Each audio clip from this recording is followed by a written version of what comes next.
mañana? Bendecidos. Bendecidos, ¿verdad? Y somos bendecidos. ¿Sabe por qué? Porque Dios nos despertó y podemos ver un nuevo día. Amén. Y también el gozo de estar aquí, en la casa de oración, para tener esa comunión con nuestro Dios. ¿Cuántos de nosotros en alguna ocasión nos han hecho una llamadita por teléfono y nos han dicho, vamos a ir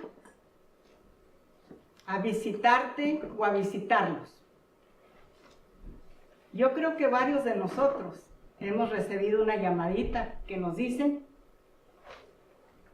te vamos a ir a visitar. ¿Y qué hacemos nosotros cuando nos dicen que nos van a venir a visitar? Nos preparamos. Nos preparamos. ¿Y saben? Cuando mi persona, me dicen que van a venir, yo lo primero que hago es estar preparada para recibirlos, con qué los voy a recibir y en qué condiciones está mi hogar para recibirlos. Y me pongo a andar sacudiendo polvito, ¿sí? Y a poner la casa en orden. Y luego rápido viene la pregunta. Y me dicen, mamá, ¿ahora por qué andan limpiando más? ¿A quién esperas? Y les digo yo, pues vienen a visitarnos. No, porque pues si está limpio y todavía andas, todavía hay. Dinos a quién. Y uno trata de hacer esa preparación lo mejor posible para recibir nuestro invitado o nuestros invitados, para que se sientan bien, confortados. Los invito allí donde están a inclinar nuestro rostro. Padre nuestro, una vez más vengo a ti pidiéndote, Padre Santo, que me acompañes y que me ayudes a poder compartir tu palabra con mis hermanos. En Cristo Jesús, tu Hijo, lo pido y te doy las gracias. Amén. Amén.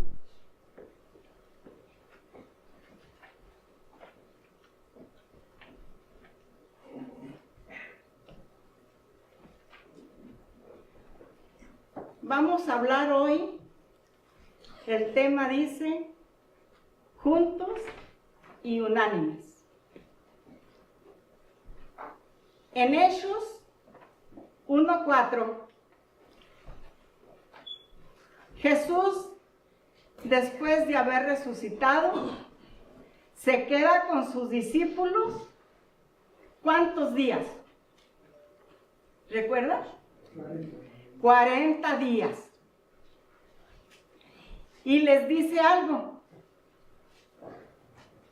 Les ordenó que esperen en Jerusalén para recibir la promesa del Espíritu Santo, según estaba predicho en Joel 2:28, donde dice, y después de esto derramaré mi espíritu sobre toda carne. Y hay un verso donde Dios les promete a sus discípulos, en Hechos 1:8, donde les dice, pero recibiréis poder cuando haya venido sobre vosotros el Espíritu Santo, y me seréis testigos en Jerusalén, en toda Judea, en Samaria, y hasta lo último de la tierra. Los discípulos obedecieron sus instrucciones. Allí, en el aposento alto de Jerusalén, oraron, se arrepintieron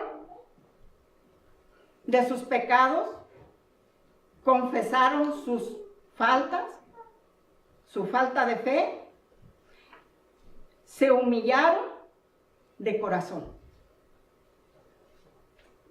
Lo que ocurrió durante estos 10 días, juntos después de la ascensión de Cristo, los discípulos se reunieron en un lugar para suplicar humildemente a Dios, después de escudriñar el corazón y de realizar un examen personal durante 10 días. Quedó preparado el camino para que el Espíritu Santo entrara en los templos del alma, limpios y consagrados. El Evangelismo, página 506. Hubo una preparación de 10 días. Y en Hechos 2:1 nos dice, cuando llegó el día del Pentecostés, estaban todos juntos y unánimes. Pero estar juntos no es sinónimo de unidad. O dicho de otra manera, no quiere decir que por estar juntos necesariamente estamos unánimes. La palabra unánimes tiende a ser la parte dinámica de la palabra unidad. Es cuando en la gran diversidad se ponen de acuerdo bajo un mismo propósito hasta lograr una bendición mayor. El día de Pentecostés estaban todos unánimes, juntos, en oración. Se pusieron de acuerdo y vino después el Espíritu Santo. ¿No es esto interesante? Reflexionemos en este mensaje con varias consideraciones que se desprenden de la palabra unánimes.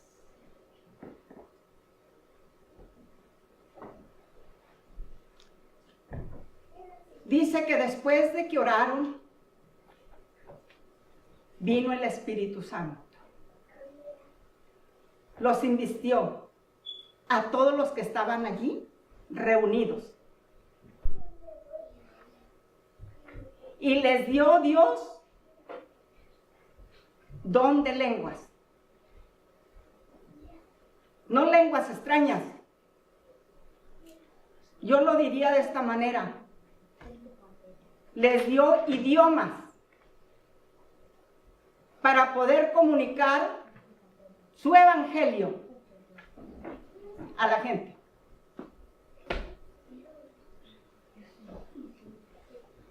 Ahora, cabría preguntarnos, ¿tenemos claro en qué debemos ponernos de acuerdo?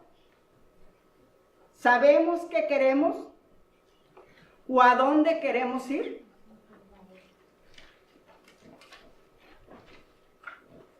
Porque donde no hay dirección divina, no hay orden. Si Dios no está dirigiendo su obra, no vamos a ningún lado.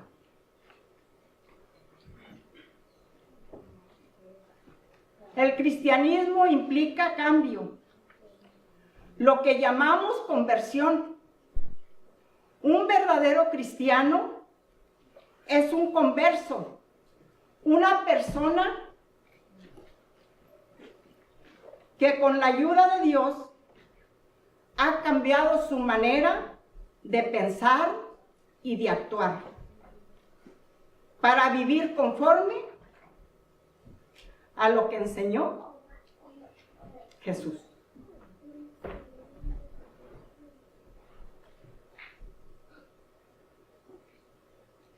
Y vuelvo a compartir otra vez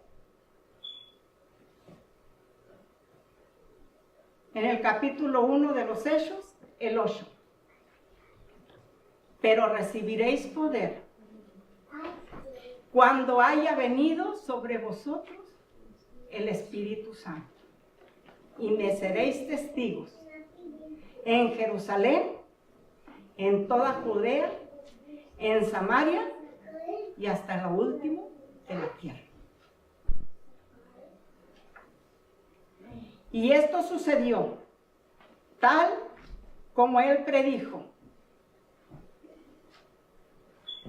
10 días más tarde, en el día de Pentecostés, cuando se dio inicio a la vida de los primeros cristianos, Pedro, acompañado de los apóstoles, predicó audazmente sobre la vida, la muerte y la resurrección de Jesucristo ante una multitud. Y los que hemos estudiado el libro de los Hechos, allí menciona los nombres a quien pertenecían todas esa multitud. Y esa multitud, al escuchar a Pedro hablar, fueron compungidos por el Espíritu Santo. Esta multitud respondió diciendo: varones hermanos, ¿qué haremos? La respuesta de Pedro fue parecida al mensaje entregado al comienzo del ministerio de Jesucristo. Y les dice, allí en Hechos 2:38, arrepentidos, bautícese cada uno de vosotros en el nombre de Jesucristo para perdón de los pecados, y recibiréis el don del Espíritu Santo. ¿Sí? Arrepentimiento. Si no hay arrepentimiento, ¿qué pasa?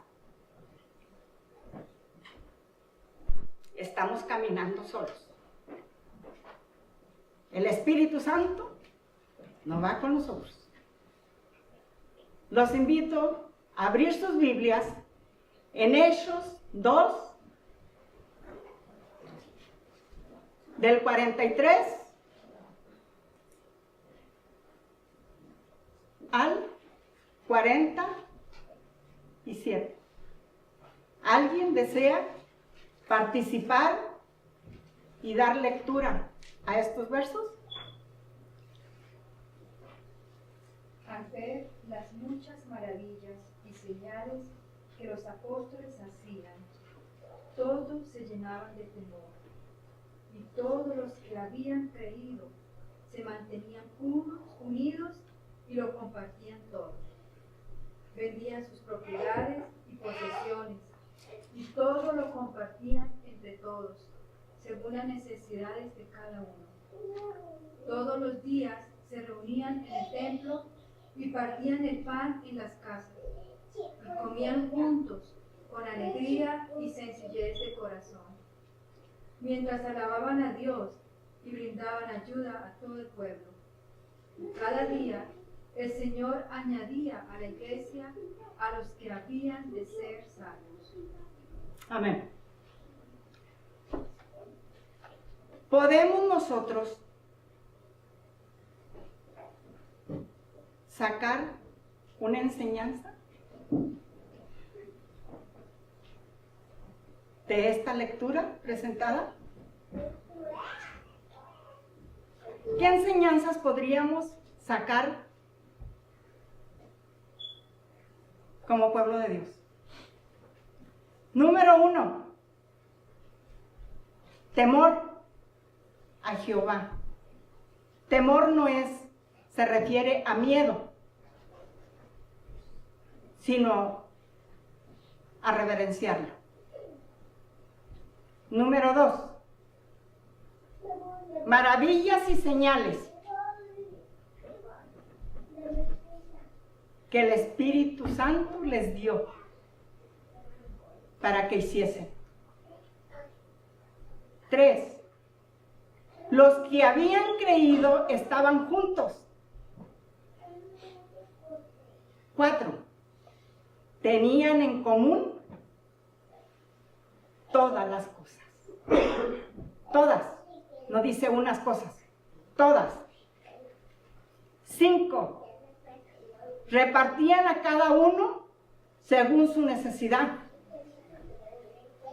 6, estaban unánimes y perseveraban. 7, tenían alegría y sencillez de corazón. 8, alababan a Dios con sus vidas. 9, tenían un sentimiento de servicio y amor al prójimo.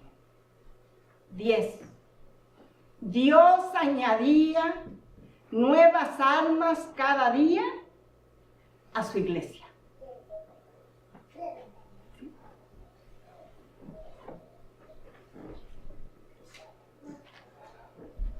A lo largo de esta meditación podemos ver las características que tenían los primeros cristianos. Ahora, ¿qué características como pueblo de Dios tenemos y debemos tener? Dios espera que tomemos conciencia de los errores y que busquemos el consejo divino y que aprendamos a escuchar la voz de Dios con humildad. Reflexionemos acerca de nuestra situación hoy día como iglesia de Dios. Sentimos el deseo ferviente que el Espíritu Santo sea derramado en nosotros. Sentimos la necesidad de un reavivamiento.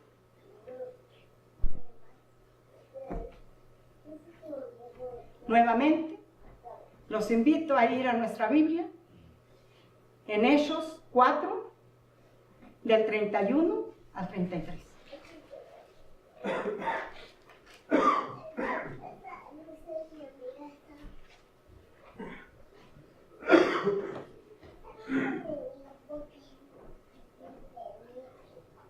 Y dice así: cuando hubieron orado, el lugar en que estaban congregados tembló, y todos fueron llenos del Espíritu Santo y hablaban con denuedo la palabra de Dios.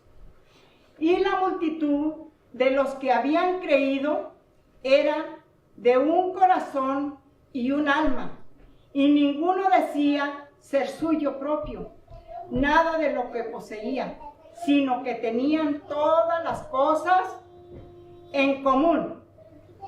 Y con gran poder los apóstoles daban testimonio de la resurrección del Señor Jesús, y abundante gracia era sobre todos ellos.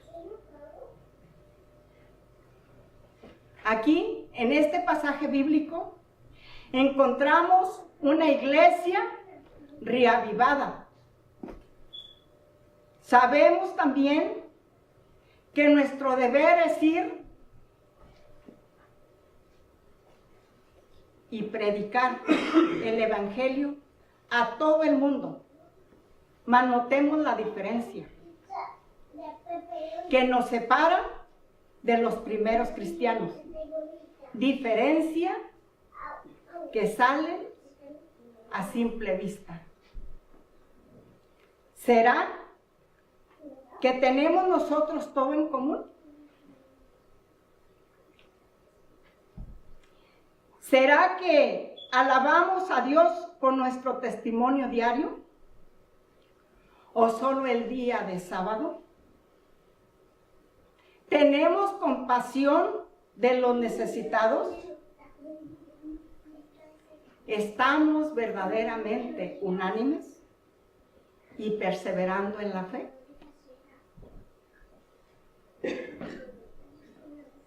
Pregunto, ¿tenemos tendencias a pecar? ¿Tendencia a los desacuerdos? ¿Al enojo? ¿A la mentira? ¿Al egoísmo? Y pregunto, entonces, ¿cómo pues podremos llegar a asemejarnos al ejemplo bíblico de los primeros cristianos? ¿Podemos? ¿Creen que podemos? Amén. Sí, sí podemos, pero no con nuestra propia fuerza, sino por la gracia y el poder de Dios. Vayamos al libro de Tito, capítulo 2.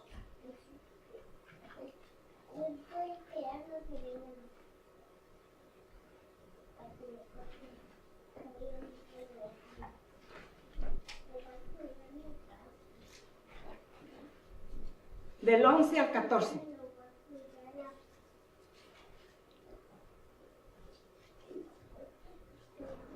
¿Quiere alguien darle lectura?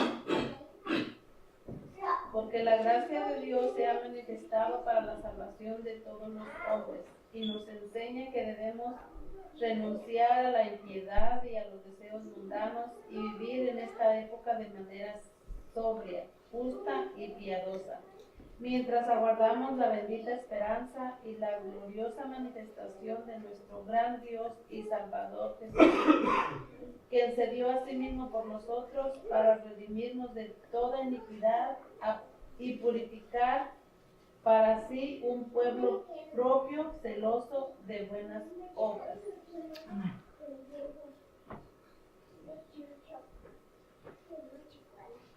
Aquí en estos versos que la hermana Socorro acaba de leer, aquí se nos presenta solución a nuestro problema. ¿Así lo creen ustedes? La lectura de Dios habla por sí misma y nos está hablando a nosotros.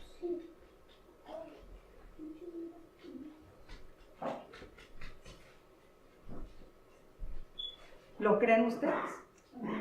Sí. Amén. Como quien dice, Dios nos está dando aquí una receta a consumir.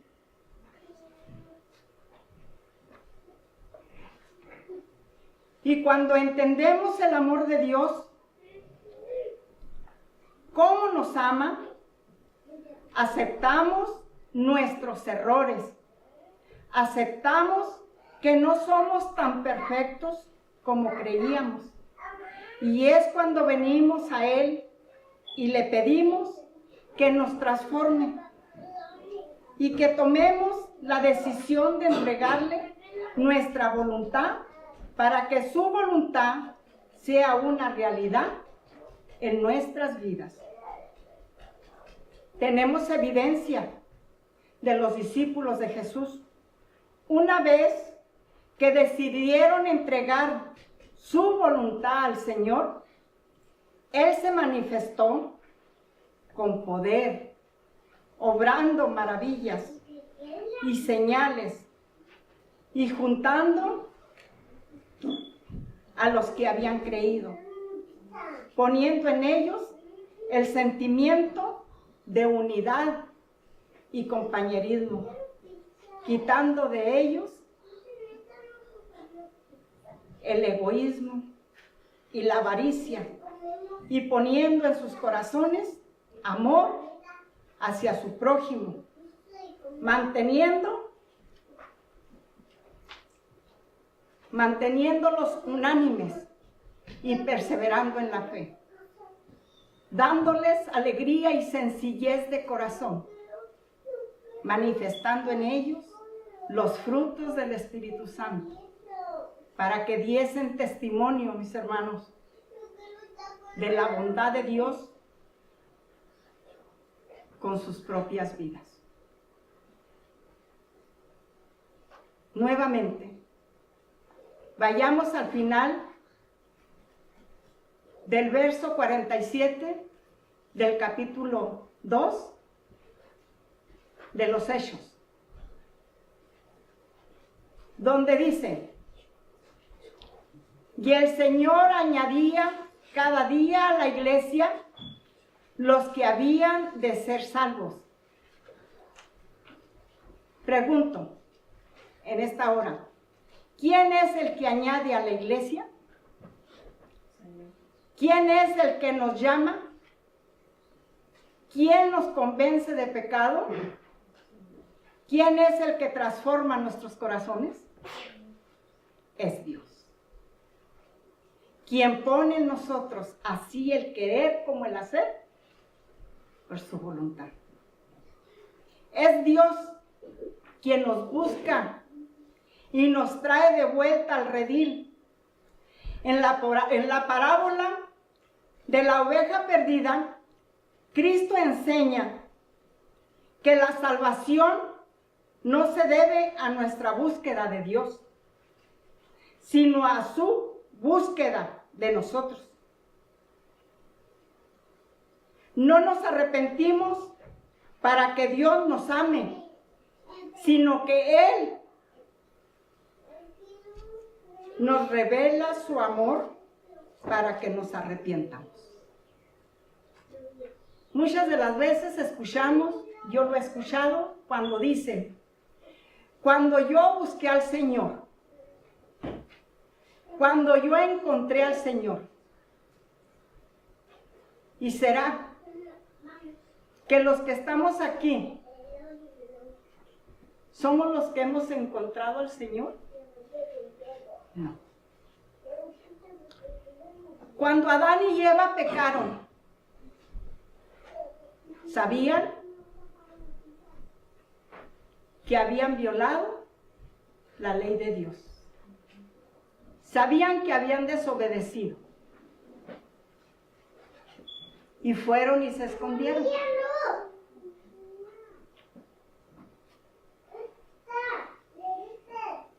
No se quedaron a la vista para que Dios los encontrara. Pero luego Dios, siendo Dios, sabía lo que había acontecido.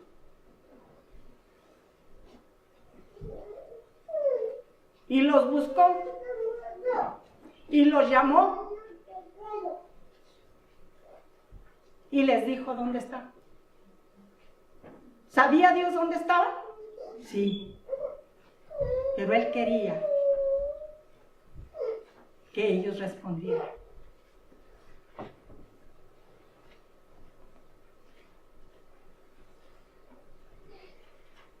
Así Dios un día a muchos de nosotros Dios nos buscó, nos llamó,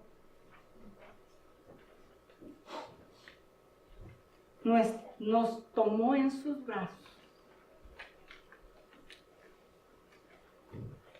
con un propósito.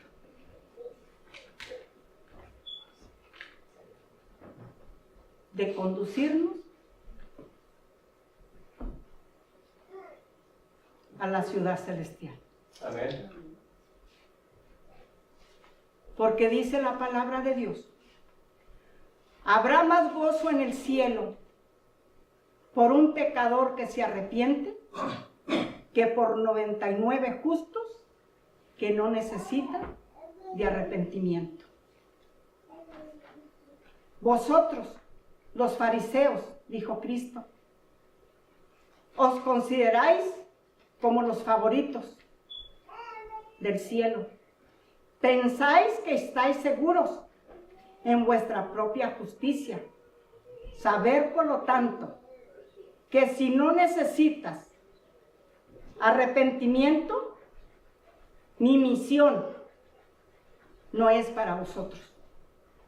Palabras de vida del Gran Maestro, página 148. El derramamiento del Espíritu Santo en los días de los apóstoles fue el comienzo de la lluvia temprana. Y gloriosos fueron los resultados hasta el fin del tiempo. La presencia del Espíritu Santo ha de morar con la iglesia fiel. ¿Saben, mis hermanos? Porque el Espíritu Santo es el poder, es la esencia de Dios. Cuando el Espíritu Santo no había sido derramado sobre los discípulos, vivían una vida pues diferente. Pero cuando fueron bautizados por el Espíritu Santo, fueron transformados. Allí miramos a Pedro, los hijos del trueno, el discípulo amado, al incrédulo Tomás. No tenía fe de que Jesús había resucitado, pero ahora al ser transformados, eran grandes en fe. Entonces, pregunto yo, mis hermanos, ¿nosotros estamos limitados a recibir el Espíritu Santo? No.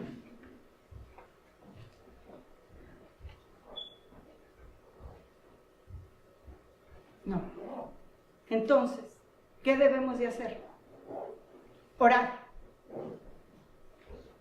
Es muy bonito hablar. Es muy bonito compartir la palabra de Dios. Pero más hermoso es aplicarla, vivirla y compartirla. Tenemos una tarea.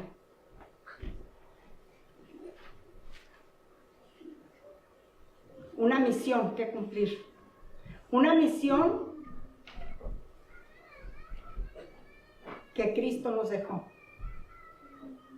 ¿Recuerdan que los discípulos, antes de recibir el Espíritu Santo, no avanzaron? ¿No lograron lo que lograron en una predicación después que fueron llenos del poder del Espíritu Santo, fueron transformados? De esa multitud se bautizaron 3,000 personas. Entonces, mis hermanos, Es el mismo Espíritu Santo que Dios quiere derramar sobre nosotros. Lo que nos resta a nosotros es pedir con fe, creyendo que se nos va a dar. Y cuando ese Espíritu Santo caiga sobre cada uno de nosotros, vamos a ser diferentes, porque la diferencia la hace Dios. Que Dios les bendiga. Amén.